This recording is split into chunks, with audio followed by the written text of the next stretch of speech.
ternyata syaratnya atau kriterianya. Nah, apa itu kerangka sampling? Kalau yang disebut dengan kerangka sampling itu adalah kerangka awal yang dilakukan peneliti. Jadi, kalau kita sudah punya kerangka sampling, kita bisa menentukan populasi dan teknik sampling yang tepat. Jadi, harapannya sampel yang Bunda ambil itu benar-benar bisa menjelaskan karakteristik dan parameter yang ada. Ya, jadi Bunda misalnya populasi sama sampel itu beda ya Bunda ya. Populasi itu adalah objek data secara keseluruhan ya.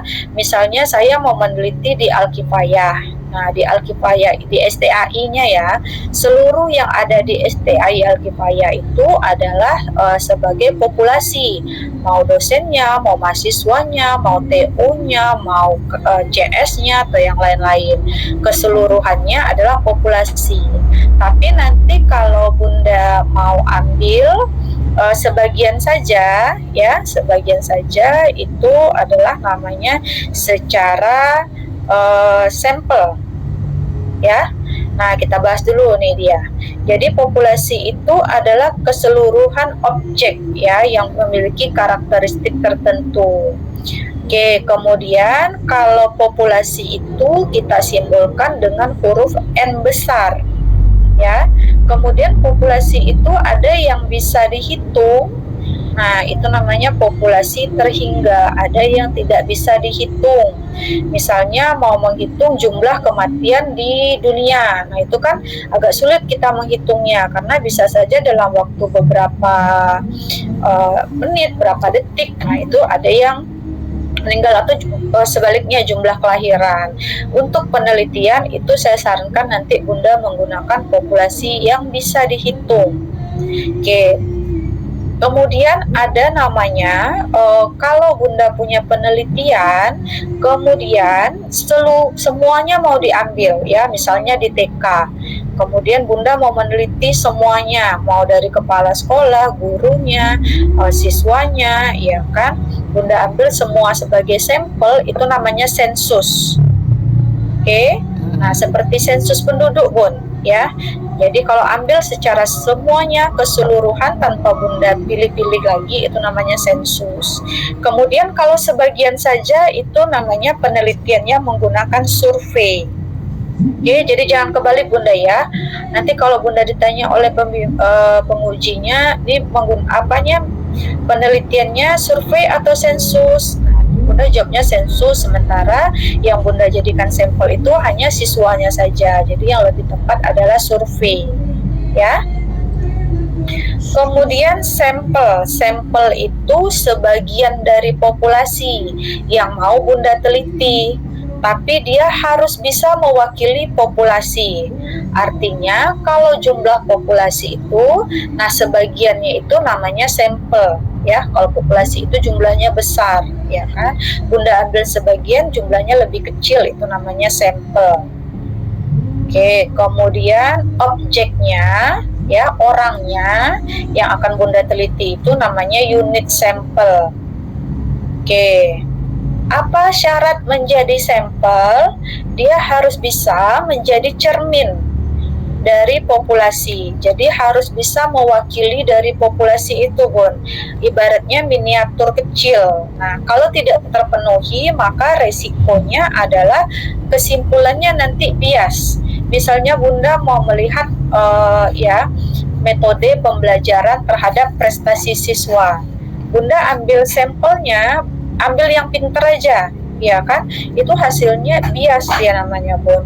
Yang bagus itu bagaimana? Nah, yang bagus itu dalam satu kelas itu kan berbagai karakter siswanya, ada yang cepat memahami, ada yang lama. Bunda ambil semuanya, yang cepat diambil, yang cepat tanggap diambil, yang sedang-sedang aja diambil. Nah, itulah pemilihan sampel yang baik agar hasilnya tidak bias, kecuali di judul-judul penelitian tertentu. Kalau Bunda mau melihat yang berprestasi aja boleh, tapi kalau Bunda meneliti tentang satu hal yang populasinya besar, kalau Bunda mau ambil sebagian, itu juga harus menjadi cermin ya, bisa mewakili dari populasi tersebut.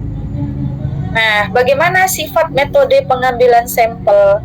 Jadi sampel ini harus punya gambaran yang bisa dipercaya. Bunda mau penelitian di TK, misalnya ambil TK-nya yang bagus gitu. Tapi saya nggak punya akses ke TK situ, Bu. Saya susah nanti dapat datanya, ya kan? Udahlah, Bu, saya ambil aja di TK saya. Nggak bisa, Bunda. Ya, itu hasilnya akan beda. Ya, jadi di mana Bunda penelitian, disitulah nanti akan diambil datanya. Nggak bisa data itu dimanipulasi, karena hasilnya itu nanti akan bias. Oke. Kemudian sampel itu dapat menentukan presisi hasil penelitian.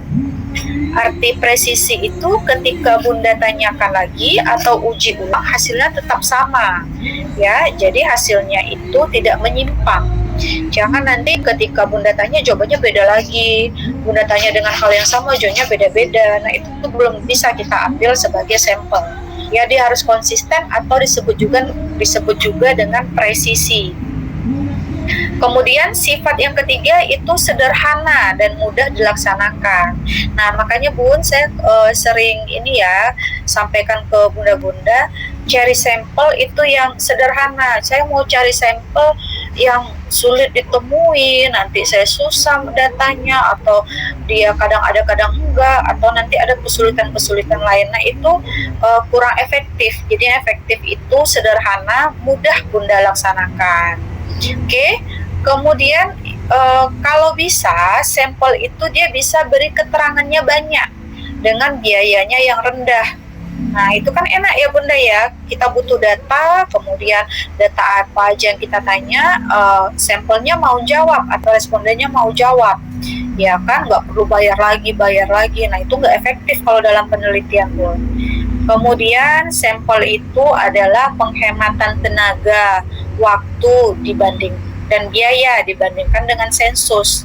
Artinya kalau Bunda mau meneliti populasinya besar sampai ratusan, Bunda boleh ambil setengahnya saja atau sebagian saja. Siswanya di kelas itu cuma 15 orang, Bunda ambil pakai sampel yang gak efektif juga. Ambil aja semuanya, jadi bisa mewakili secara keseluruhan.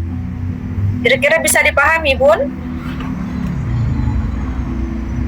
Insya Allah, Ibu.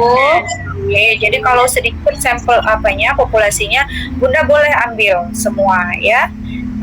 Karena kalau ditinggalin lebih bagus, dia sebenarnya hasilnya populasi. Tapi karena jumlahnya banyak, boleh kita ambil sebagian. Tapi kalau jumlahnya kecil, lebih baik atau lebih efektif kita ambil semuanya. Yang penting dia mudah dilaksanakan, jangan sampai menyulitkan ya Bunda ya.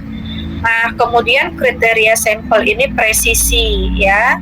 Presisi itu seperti yang saya sebutkan tadi, jadi tidak ada penyimpangan atau sampling errornya rendah. Jadi ketika kita tanyakan satu hal, dia bisa jawabannya itu tidak berubah-ubah. Kemudian akurat ya, akurasi, sampelnya tidak ada bias ya. Kadang ada. Makanya kalau Bunda nanti penelitiannya di TK aman. Ada beberapa penelitian itu menggunakan banyak sampel, ya kan? Kemudian sampelnya jawabnya asal-asalan. Ya, itu nggak akurat, itu nggak boleh juga dijadikan sebagai kriteria sampel. Makanya kalau kita ambil sampel itu boleh nggak dilebihkan, Bu? Boleh ya, untuk menjaga akurasinya. Nah, bagaimana prosedur pemilihan sampel? Ternyata nggak asal-asalan aja. Jadi Bunda nanti ketika ditanya sama dosennya, bagaimana cara Bunda menentukan sampel ini? Ya, kan di TK saya ada satu kelas, ya udah saya ambil gitu aja. Nah, nggak bisa Bunda. Secara ilmiahnya itu ada urutannya, ada prosedurnya. Bunda jelaskan dulu populasi. Jadi Pak, ya awalnya dari mengidentifikasi populasi sasaran. Jadi saya melakukan penelitian ini di TKA, oke, itu populasinya.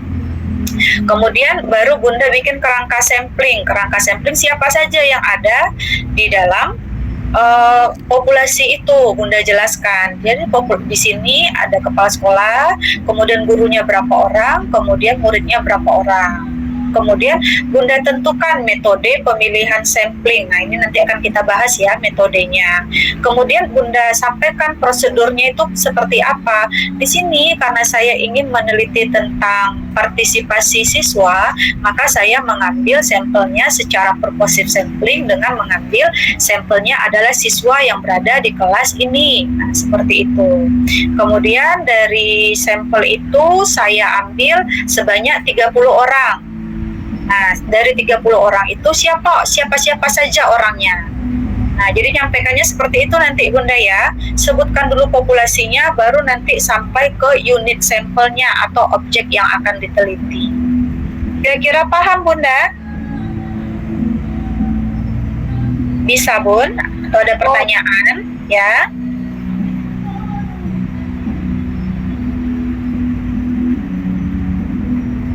Tidak ada ya? Baik, saya lanjut.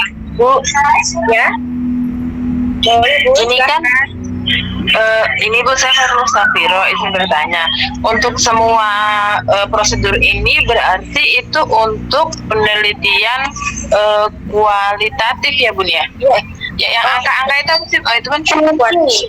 Jadi ini apa Bunda? Penelitian kualitatif dan kuantitatif prosedurnya sama. Oh, berarti sama semua ininya urutannya gitu sama ya Bun ya?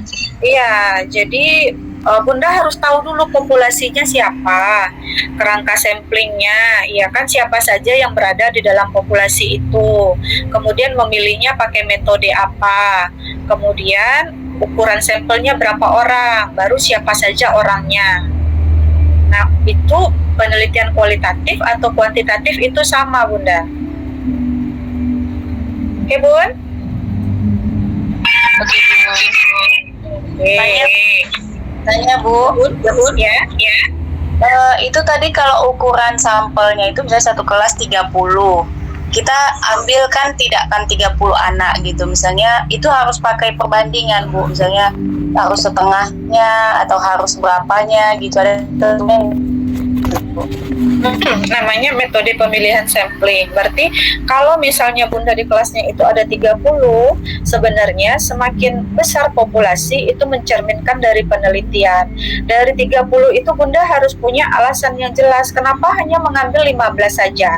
Bunda jelaskan kriterianya. Saya mengambil di sini 15 yang sudah memiliki karakteristik seperti ini. Jadi harus ada alasan-alasannya yang bisa Bunda jelaskan berdasarkan judul atau topik atau tujuan dari penelitiannya, Bun. Idealnya seperti apa sesuai dengan topik atau judul penelitian Bunda.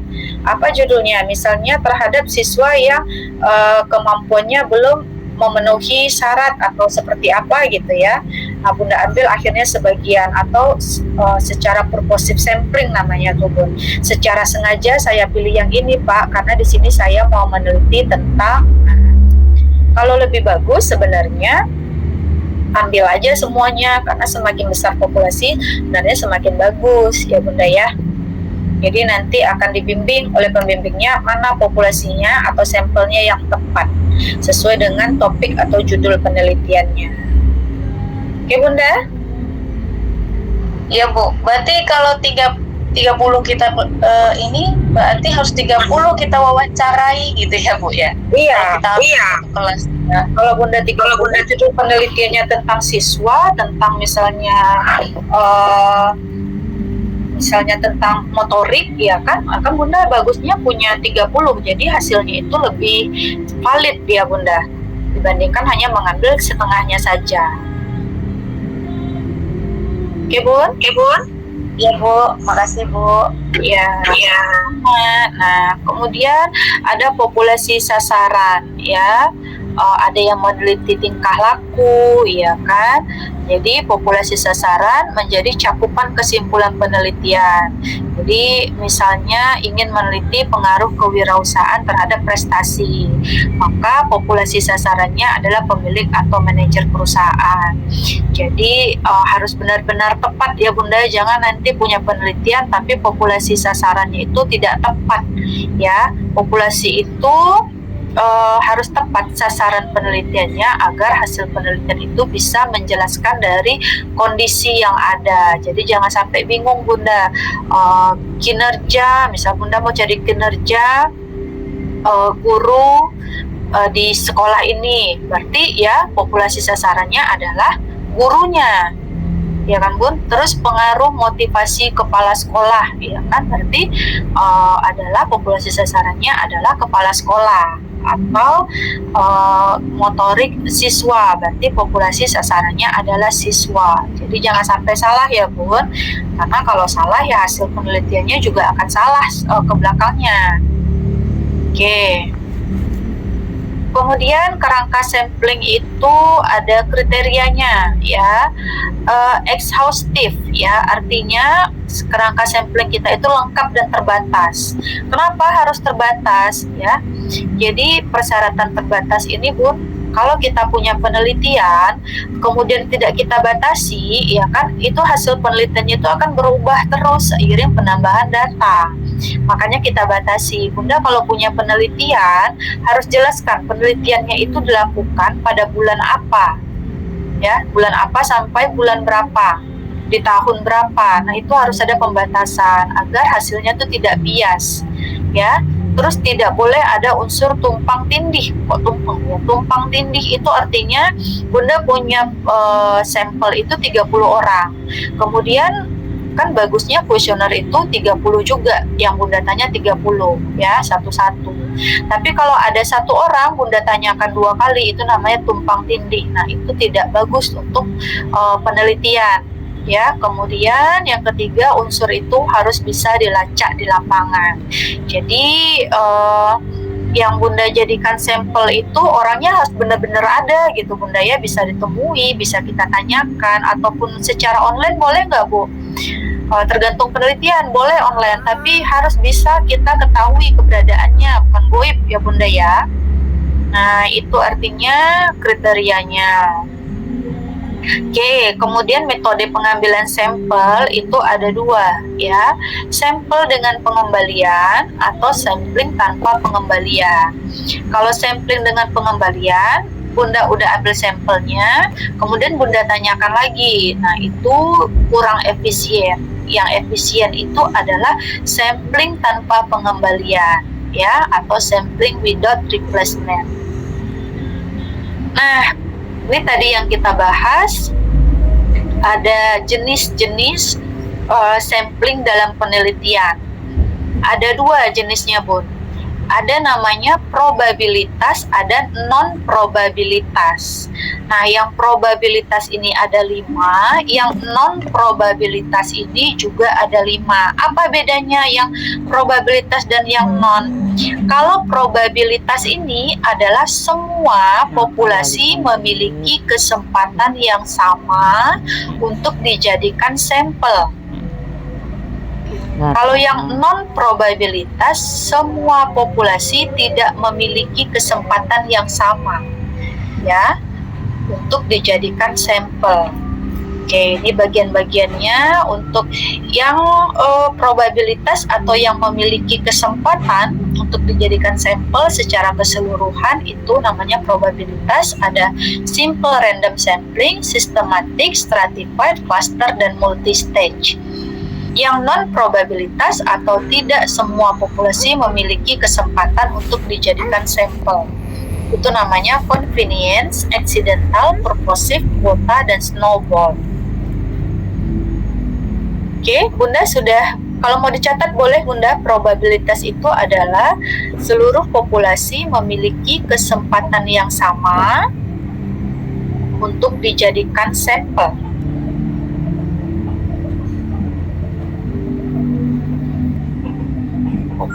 Probabilitas adalah semua populasi memiliki kesempatan yang sama untuk dijadikan sampel. Nah, kalau non-probabilitas itu kebalikannya. Sudah azan, Bun? Belum Bun. Siap ya, masih ada waktu ya. Bunda nanti mohon maaf Bun, siang habis sholat asar ini tuh saya ada acara. Jadi nanti saya kasih UTS aja nggak apa-apa Bunda? Iya Bunda. Terakhir ya kan, pertemuan terakhir nanti berarti habis sholat asar, saya kirimkan nanti soal UTS-nya, boleh Bunda kerjakan, itu nanti saya kasih waktu 3 hari baru saya tutup linknya ya Bunda ya. Baik. Oke. Sedikit lagi Bunda ya. Jadi jenis sampling probabilitas artinya semua populasi punya kesempatan yang sama. Ada namanya simple random, systematic, stratified. Jadi systematic sampling nanti saya share materinya, Bunda bisa baca. Kalau penelitian untuk pendidikan mana yang sering diambil? Nah, boleh ini namanya jenis sampling non probabilitas. Kalau convenience ini Bunda pilih berdasarkan sampel yang paling sederhana atau ekonomis. Jadi nanti dijelaskan, Ibu memakai metode pengambilan sampelnya menggunakan apa? Saya mengambil jenis samplingnya itu non probabilitas menggunakan convenience sampling. Jadi pertimbangan saya, Pak, Bunda harus bisa jelaskan. Kemudian accidental sampling. Nah, accidental sampling itu seperti apa? Nah, saya butuh data. Kemudian saya tunggu siswa itu, siapa yang datang duluan, dialah yang akan saya tanya. Nah, itu namanya accidental sampling. Jadi diperolehnya secara sembarangan atau seketemunya. Boleh nggak? Boleh. Itu namanya non probabilitas yang accidental. Kemudian yang sering digunakan itu adalah purposive sampling. Ya, jadi teknik pengambilan sampel dilakukan dengan pertimbangan sekelompok pakar atau ahli yang sedang diteliti. Jadi artinya ada teorinya, kemudian dari teori itu Bunda ambil sampelnya secara sengaja, seperti saya sebutkan tadi. Ya, untuk mengukur prestasi siswa, Bunda ambil sampelnya siswa-siswa yang berprestasi. Nah, itu namanya secara purposive sampling ya. Kita yang membuat kriterianya berdasarkan teori, kemudian Bunda pilih sampelnya secara sengaja ya. Nah, kemudian ada kuota sampling. Kuota sampling ini ada kriteria tertentu ya, ada kuota. Misalnya ada kelas A, kelas B, kelas C. Dari kelas A saya ambil 3 orang, kelas B saya ambil 3 orang, kelas C saya ambil 3 orang, 9 orang saya jadikan sampel. Itu namanya kuota. Oke, kemudian itu ada snowball. Nah, snowball ini ibarat kalau bahasa Indonesianya itu bola salju, Bun. Misalnya Bunda, saya nanya Bunda Danti, ya kan? Bunda Danti nanti udah selesai saya tanya lagi, Bunda Danti nanti kasih ke siapa? Kasih ke Bunda Maida. Nanti Bunda Maida kasih ke Bunda ini. Nah, artinya semakin lama itu bolanya itu semakin besar ya, tapi yang menentukan sampel itu adalah usulan responden yang sebelumnya. Oke, udah bisa dipahami ya Bunda jenis-jenis pengambilan sampel ini nanti akan ditanya Bunda ya. Jadi nggak bisa kita sampelnya ini yang ada Pak, enggak. Jadi Bunda harus jelaskan saya menggunakan sampling non probabilitas, di mana saya menggunakan purposive sampling berdasarkan teori yang ada bahwa untuk mengukur prestasi siswa diambillah siswa yang berprestasi. Nah, di sekolah ini siswa yang berprestasi itu ada sekitar 10 orang dan 10 orang ini saya jadikan sampel. Nah, itu namanya purposive ya Bunda ya. Oke, kira-kira paham Bun? Jadi nanti Bunda kalau seminar itu jawabnya itu secara urut ya Bunda ya, nggak boleh lompat-lompat. Jadi penguji atau pembimbingnya paham apa yang Bunda sampaikan dan sudah melalui prosedur yang benar. Nah, ukuran sampel itu ya, kalau semakin besar populasi, maka ukuran sampelnya semakin besar. Ya, nah kalau nanti Bunda punya punya sampelnya sampai ratusan, ya kan mau ngambil sampelnya itu udah pakai rumus lagi Bun, namanya rumus Lovin ya. Tapi kalau untuk di tarbiyah itu jarang ya, kecuali yang untuk ekonomi, yang sains atau yang lain-lain itu ada yang punya populasinya sampai ribuan, kan nggak mungkin diambil ribuan. Berapa tepatnya saya ambil? Nah, itu ada rumusnya. Rumusnya itu ada banyak ya, yang umum digunakan itu rumus Lovin. 1 tambah N dikali E-nya, tingkat errornya berapa persen. Nah, ada rumusnya Bunda, tapi kalau untuk populasinya sedikit, boleh nanti menggunakan cara yang lain ya. Nah, kemudian faktor menentukan sampel ya. Sampel itu kalau dia homogen ya, artinya sama dia Bun, yang mau kita tanyakan itu, yang menjawabnya itu, kita udah tahu kriterianya itu, jadi nggak usah lah ambil kalau misalnya hasilnya juga akan sama, homogen sedikit juga nggak apa-apa. Tapi kalau dia heterogen atau bervariasi, semakin banyak sampel itu semakin bagus ya. Kemudian presisi. Kemudian Bunda harus pikirkan juga biaya, tenaga, dan waktu yang jadi pertimbangan ya. Jadi jangan ambil yang terlalu rumit yang mengakibatkan biaya besar, tenaganya banyak, dan waktunya jadi lama. Itu nggak efektif. Nah, skala pengukuran kemarin kita udah belajar yang nominal, ordinal, rasio, atau interval ya. Kemudian besarnya error. Nah, ini kalau penelitian kuantitatif ya, itu dalam pengambilan data itu pasti ada errornya. Berapa error yang boleh kita gunakan ya. Nah, ini juga untuk nomor 8, nomor 9 ini juga yang kuantitatif. Oke. Nah, ini rumusnya ya Bunda ya, untuk mengukur proporsinya kalau jumlah populasinya besar. Oke, nah seperti itu. Oke Bunda, kira-kira bisa dipahami. Mohon maaf kalau agak buru-buru Bun, ini materinya nanti saya share ya.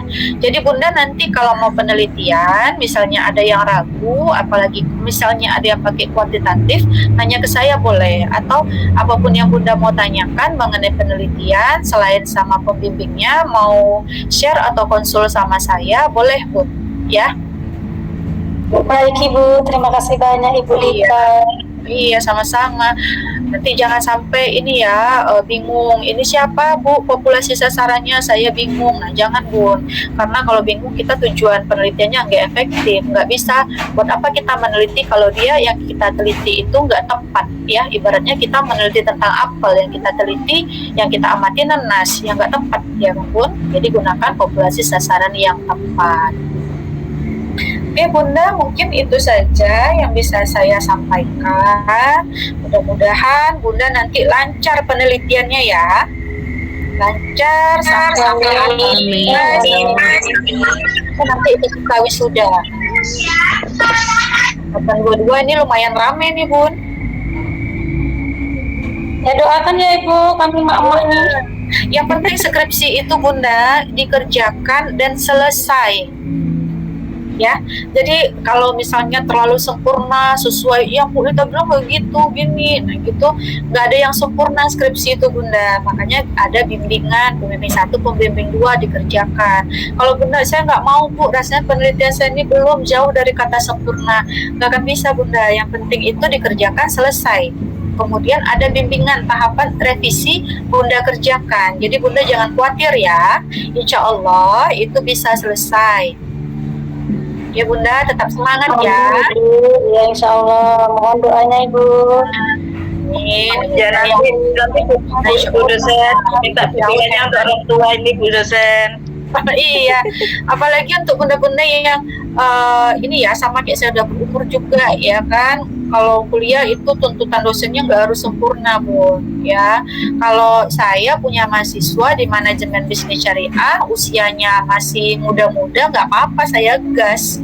Tapi kalau bunda-bunda ya kita memahami juga ya kan, itu salah satu kelebihan di Al-Kifayah ya Bunda. Terima kasih Bunda Rita. Yang penting Bunda nanti ada kendala apapun, konsultasikan dengan Kaprodi ya Bunda. Jadi jangan sampai ada kendala Bundanya diam, kemudian tiba-tiba nggak muncul gitu. Sayang ya Bunda ya, karena sudah menghabiskan waktu dan biaya yang tidak sedikit. Jadi harapannya apalagi udah di semester 5, artinya udah semakin dekat, kalau bisa harus selesai. Amin. Semangat. Walaupun ada panjang Iya, nggak usah terlalu dipikirin Bu. Jadi kalau kita penelitiannya kita jalani, ya dipikirin dulu, belum dijalani udah mumet, masalah itu. Kita jalani. Apalagi saya nih Bunda, kadang-kadang jadi pusing juga Bunda. Mau bikin tugasnya gimana? Iya. Nanti kalau bimbingan itu Bunda kan sama ketemu langsung ya bagusnya. Jadi dalam beberapa kali satu semester itu Bunda boleh ke kampus atau konsultasi dengan dosennya ya, karena lebih efektif juga sebenarnya kalau tatap muka ya, janjian aja. Yang penting dikomunikasikan. Oke Bunda, sudah 15.30, sudah di akhir pertemuan. Saya mohon maaf jika selama perkuliahan ada kesalahan dalam penyampaian atau kata-kata saya yang menyinggung hati Bunda-Bunda. Saya mohon maaf, dan mudah-mudahan sedikit ilmu yang saya berikan bisa bermanfaat untuk Bunda nanti dalam penelitian ya Bunda ya. Amin ya Allah. Rabbal alamin. Terima kasih juga ilmunya Bunda. Iya, sama-sama Bunda. Enggak, nanti kalau ada yang mau diskusikan tentang penelitian, insya Allah boleh Bun. Ya, kalau agak lama chatnya, balas aja lagi. Saya orangnya kalau di chat berkali-kali juga nggak marah. Nggak cepet emosian ya, biasa aja. Karena saya juga pernah jadi mahasiswa. Iya Bu, baik Bu. Iya, jadi sama saya harus prosedurnya seperti ini ya enggak Bunda ya. Jadi aman aja. Oke Bunda, saya mohon maaf ya, saya tutup kuliah hari ini dengan baca hamdalah. Saya kirimkan linknya nanti di grup ya Bunda. Ada 5 soal nanti saya berikan, silakan Bunda jawab. Saya tutup linknya 3 hari dari sekarang. Oke, salam sukses, salam sehat Bunda Terima semua kasih ya. Bu atas ilmunya Bu. Sama-sama Bun. Saya tutup, assalamualaikum. Waalaikumsalam. Terima kasih Bunda. Barakallahu fikum. Afwan, izin live ya Bunda.